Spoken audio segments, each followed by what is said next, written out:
Hello there, how are you? Welcome back. Well, today's video I'm going to combine the wet pour that I did here in the new bathroom and the dry pour out in under the kitchen sink area. Now just know neither one of these areas are high traffic areas. I did not reinforce them with any type of metal or anything. I just used the higher strength concrete. So first thing that I did with both areas was pack the dirt back in as much as I could, getting it up underneath the slab as well as just the general open area of the slab. That way it would be a pretty solid foundation for this new concrete to lay upon. As you can see, I have Inspector Marty on the scene to make sure that I do things properly. Yeah, check it out, buddy. There you go. Good job. Alright, so I ended up bringing in a little bit of extra dirt just so I can make the dam down at the shower drain end of it. The other thing I wanted to ensure was I really pushed that dirt up under the edges of the concrete. That way I would have minimal voids. I only purchased 2 bags of concrete and I'm anticipating this taking about a bag and a half. So once I got everything packed in here, patted down nicely, Marty went behind me, double checked to make sure that my padding was done appropriately. It was time to make up a makeshift dam down there at the end of the shower area. Simple little drywall mud knife.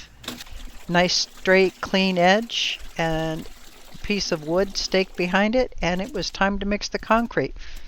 So I mix this concrete like I mix my slurry when I'm making a sourdough bread, where you mix it where it's real loose with the flour, water, yeast mixture, and then I added the concrete in to get it to the consistency of kind of a peanut butter honey mixture, like when you're going to make peanut butter honey for your toast.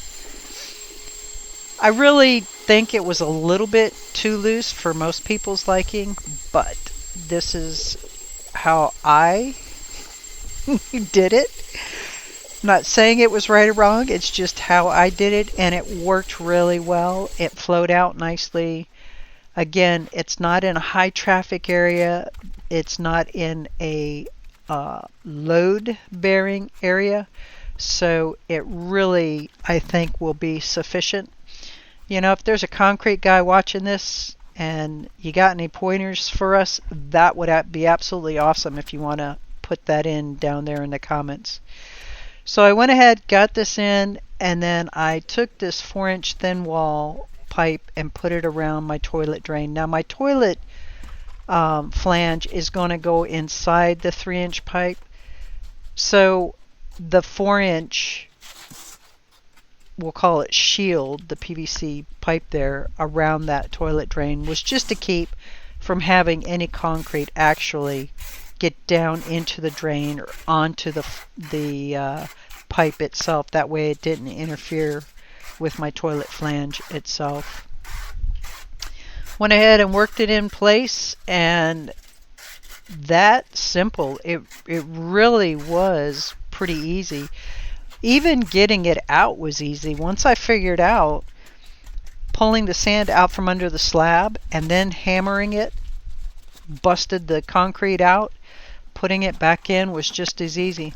Now just know, here with this drain, that was the old toilet drain. The PVC pipe is cut at the bottom.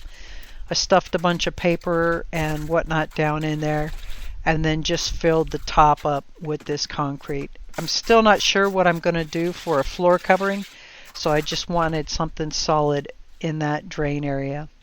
And this is just a quick look at the semi-finished product. Obviously it's not dried all the way, but it's finished up enough that I can go ahead, pull off the dam down there at the shower end, and then just give y'all a little bit better view.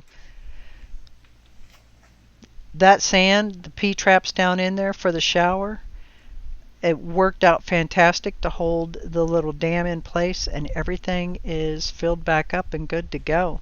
Now on to the kitchen. So I had to move the kitchen drain as well. I opted to try this dry pour that everybody's showing on YouTube. I got to be honest with you. At first I thought, oh my gosh, this is going to be great. This is going to be easy. Yeah, no. The final product did not come out as good. It did not come out as smooth. If this was out in the open floor area, I would have been really disappointed and frustrated. So you put your concrete into whatever form or space that you have, and then you sprinkle your concrete with water and work it in, and sprinkle it with water and work it in, and try to get the cream to come to the top. And as one of the viewers stated in the short that I put out, yeah, no. Don't waste your time doing this. You've got the bucket there to haul the water. Just form your concrete up. See all the pebbles and stuff that are sticking up? Anyway, I want to thank you all for stopping by. Have an absolutely wonderful and blessed week, and I'll see you next time. Take care.